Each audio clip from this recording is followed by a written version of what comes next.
Donald Trump é um tirano. É, eu sei, a frase é forte. Mas ela não é hiperbólica, tá? Quer dizer, eu não estou usando aqui uma palavra exagerada para forçar algum tipo de argumento.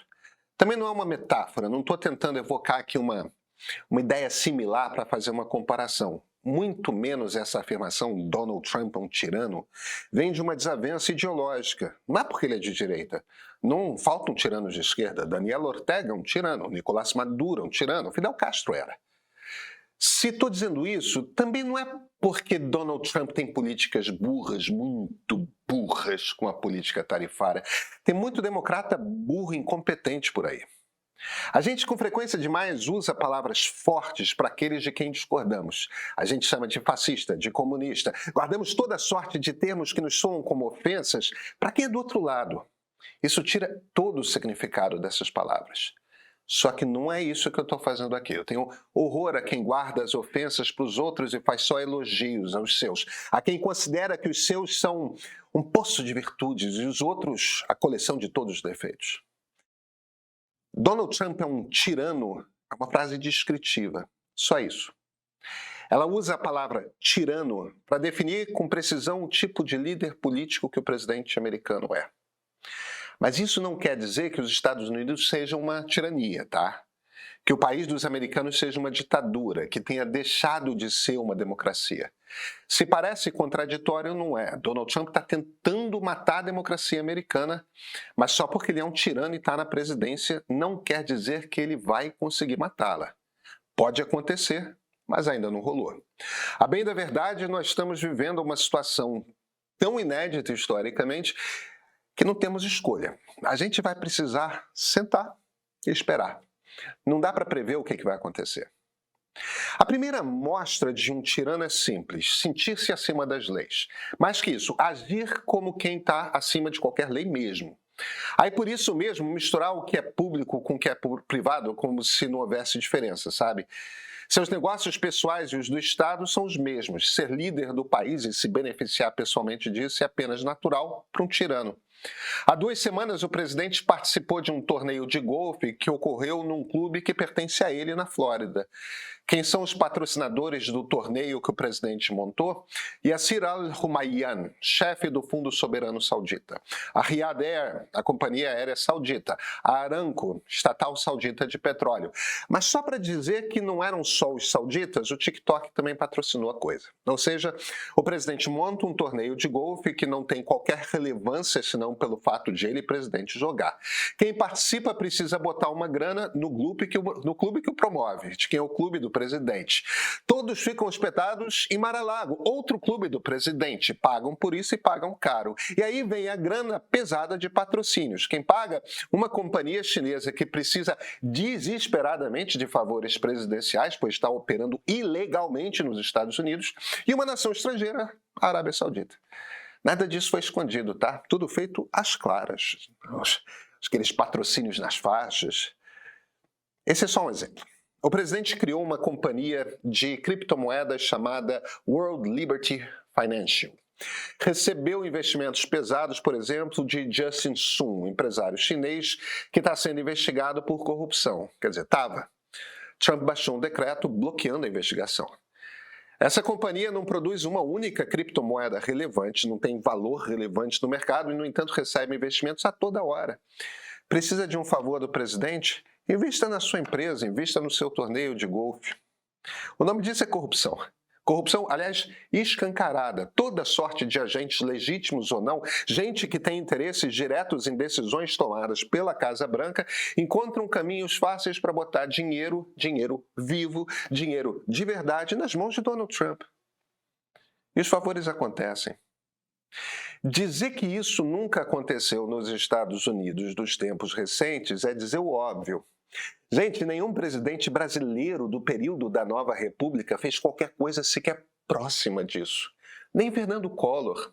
Isso é coisa de cheque árabe, que é dono dos seus países, ou então daqueles ditadores africanos em países completamente destroçados por guerras civis. É uma coisa de Robert Mugabe. Mas olha, esse nível absurdo de corrupção não é o único item na lista que faz de Donald Trump um tirano. Eu sou Pedro Doria, editor do Meio. Você assina um jornal? Assina um site, alguma newsletter? Assine. Não precisa ser o meio. Eu vou adorar se for o meio, mas realmente não precisa ser. Sabe, ser adulto quer dizer um monte de coisas. No século passado, não faz tanto tempo assim, o ritual de deixar de ser jovem e chegar à idade adulta tinha 2 passos. O primeiro, ir morar por conta própria. O segundo, assinar um jornal. Todo mundo fazia isso. A sociedade coletivamente perdeu esse hábito. Mas assinar um veículo de informação não é só pagar para que um maço de papéis chegue à sua porta todo dia. É ser cidadão. É assumir consigo mesmo o compromisso de que todo dia, por um tempinho que seja, você vai parar para se informar. Não é se divertir nas redes, é se informar. É pensar sobre como está o país, o mundo, construir uma opinião. Não a do colunista, não a do militante, a sua opinião. E contribuir para que essa máquina que produz informação siga existindo. Como eu disse, eu vou adorar se o seu veículo, o veículo que você escolher for o meio.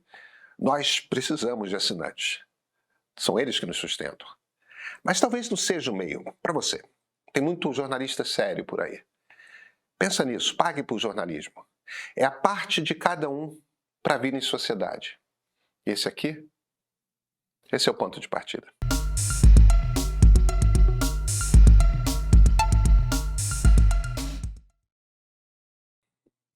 Aí tem a questão da justiça. Hoje, nessa quarta-feira, 16 de abril, o juiz-chefe da District Court de Colômbia determinou que existem razões para julgar Trump por desacato ao tribunal, ou seja, por ignorar completamente uma ordem judicial.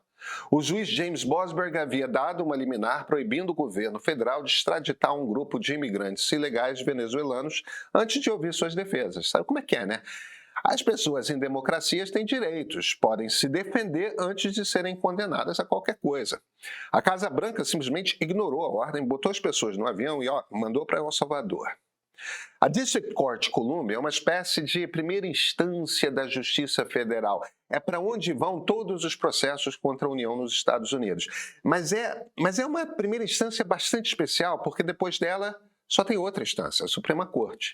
Ou seja, é o segundo tribunal mais importante do país, sabe? Não é comparável, porque os sistemas são muito diferentes, mas no Brasil é como se fosse um pouco o STJ.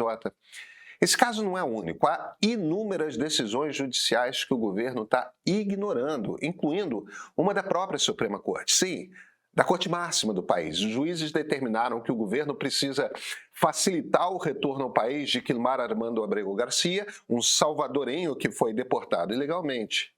Zero resultado, está sendo ignorado.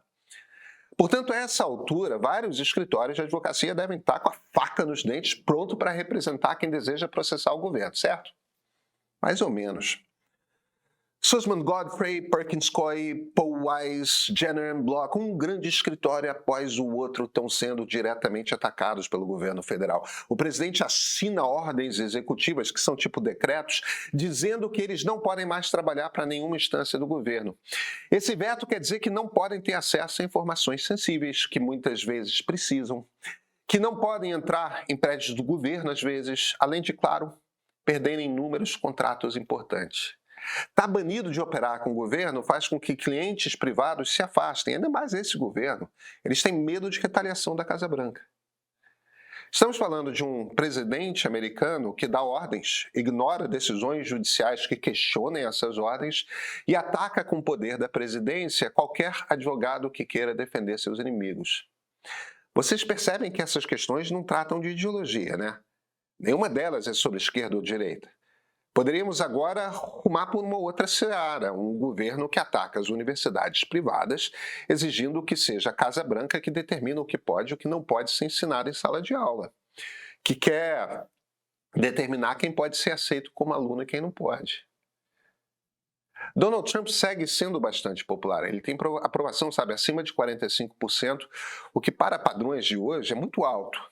Quem votou nele continua gostando muito do seu governo. Mas é muito importante ter o seguinte em mente: seu estilo de governo é totalmente diferente de qualquer presidente americano do século XX para cá.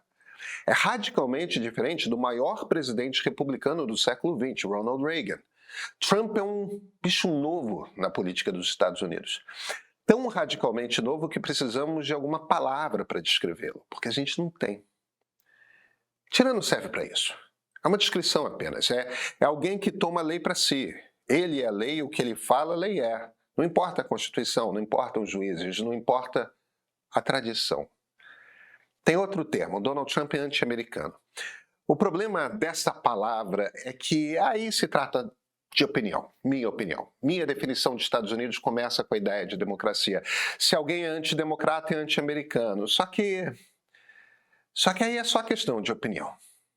Tirano é bom, só descreve. Não importa a ideologia. Não é à toa que nós somos atacados pelos dois lados, tá? A gente não joga em cima do muro. O meio preza pela liberdade. Liberdade para discordar, para ouvir direita e esquerda, para pensar diferentemente em meio a essa calcificação da polarização. O meio é lugar de conversa, é onde você se informa sobre política, economia, cultura, tecnologia e atualidades, ouvindo diferentes pontos de vista de gente que trabalha com fatos, com números, com análises qualificadas. Temos streaming com filmes que, olha, não repetem o que está por aí e te fazem saber mais e pensar diferente. Nossa edição de sábado mergulha em debates atuais para você saber como opinar sem replicar discurso. O Meio Político é um conteúdo especial semanal para entender o cenário em Brasília e o que está rolando na política. Quem assina o Meio Premium Mais Cursos ainda tem acesso aos nossos cursos, com grandes nomes explicando política, história, inteligência artificial e muito mais. Vem conhecer o Meio Premium. Caso você não goste, o que eu duvido, o cancelamento é zero burocracia. Leia, assista, compreenda.